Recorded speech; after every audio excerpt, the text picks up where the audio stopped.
তুলে দিই। তাহলে সবার আগে হচ্ছে আমরা খাবার আগে হচ্ছে ভালো করে হাতটাকে ধুতে হবে, ঠিক আছে? তাহলে সবাই হাতের এখানটা একটু সাবান নেব, খাবার আগে সবাই ধরো এরকম করে সাবান নেব, ঠিক আছে? তারপরে হচ্ছে বলবো তালু, চেটো, গাঁট, গলা, নকুন, বালা। তাহলে কিরকম করবো? তাহলে সবার আগে হচ্ছে খাবার আগে হাতের তালুতে হচ্ছে সাবান নিতে হবে। তারপরে কি বলবো? তালু, চেটো, গাঁট, গলা, নকুন, বালা। তারপরে ভালো করে হাতটা ধুয়ে নেব, ঠিক আছে? এরপরে কিন্তু কলের পুনুইটাকে দিয়ে হচ্ছে কলটাকে বন্ধ করতে হবে। তারপরে কিন্তু আর কোথাও গামছা বা কাপড়ে আমি হাতটা মুছতে পারবো না, কারণ গামছা বা কাপড়টা নোংরা থাকে। তাহলে সেইখানে আবার যদি আমি হাতটা দিয়ে ধরি তাহলে সেইখানটাতে আবার নোংরাটা লেগে যাবে, ঠিক আছে? সেই জন্য হাতটা উঁচু করে গিয়ে তারপরে থালায় হাত দেবো, আমি সেইভাবে খাবো, ঠিক আছে? আর খাওয়ার পরে ভালো করে হাত ধুয়ে নেব। রাত্রিবেলায় শোয়ার আগে, ঘুমানোর আগে সবাই দাঁত মাজবে, ঠিক আছে? আমরা ভাওয়েল জানি, পরে যারা পড়ো তারা জানো কি ভাওয়েল বলো? বেশ, ব্রাশে পেস্ট লাগাবো, তারপরে বলবো এ, ই, আই, ও, ইউ, মানে এই দাঁতের পেছন দিক ওই দাঁতের পেছন দিক সব দাঁত আমার পরিষ্কার হয়ে গেল, ঠিক আছে? ভালো করে কুলকুচি করে মুখটা ধুয়ে শুয়ে পড়বো, তারপরে জল খাবো। আর কিন্তু কোনো সময় মৌরি, জোয়ান এইগুলো আর দাঁত মাজার পরে আর খাবো না, ঠিক আছে? বোঝা গেছে?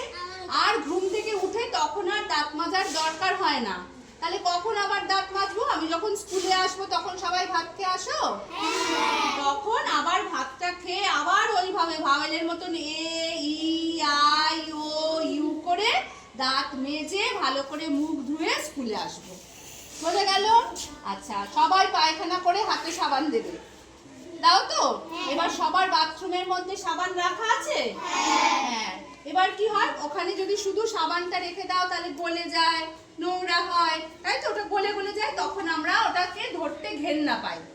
তাহলে যেই বোতলগুলো আমি রোজ ফেলে দিই, দেখো ওখানে একটা বোতল পড়ে আছে, তাহলে সেই বোতলটার মাথাটাতে ফুটো করব, ফুটো করে সেখানে 1 টাকা বা 2 টাকার যে শ্যাম্পুগুলো পাওয়া যায় অথবা সার্ফের প্যাকেট পাওয়া যায় তার মধ্যে ঢেলে দিয়ে বাকিটা জল দিয়ে ভর্তি করে দেবো।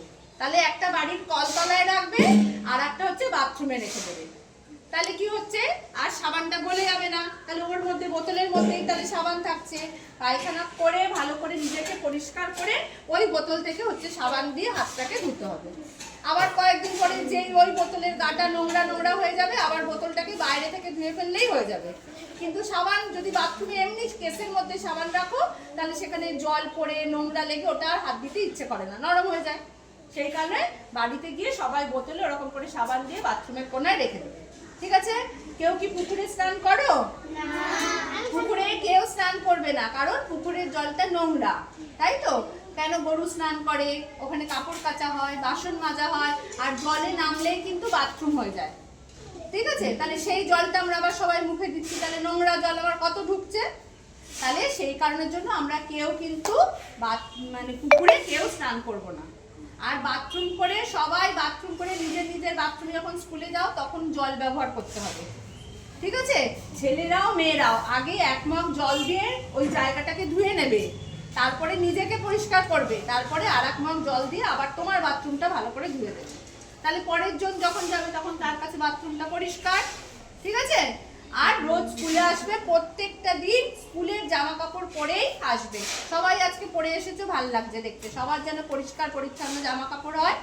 আর হচ্ছে চটি পরে, জুতো মোজা পরে থাকতে হবে, ঠিক আছে? বর্ষাকালেও হচ্ছে ভালো করে চটি পরে থাকবে, কারণ আমাদের হাতের তলা থেকে আর পায়ের তলা থেকে কৃমি ঢোকে। তাহলে সেইগুলো যাতে আমরা হাতে সাবান দিতে পারি, ওই রকম করা থাকলে হাতে সাবান দিতে পারবো। আর পায়ের তলায় যেন চটি পরা থাকে, ভালো করে বাড়িতে যাওয়ার পরে আমরা ভালো করে পা ধুয়ে তারপরে যেন বিছানায় উঠি। বুঝে গেছে? ঠিক আছে, এবার চুপ করে দাঁড়াও।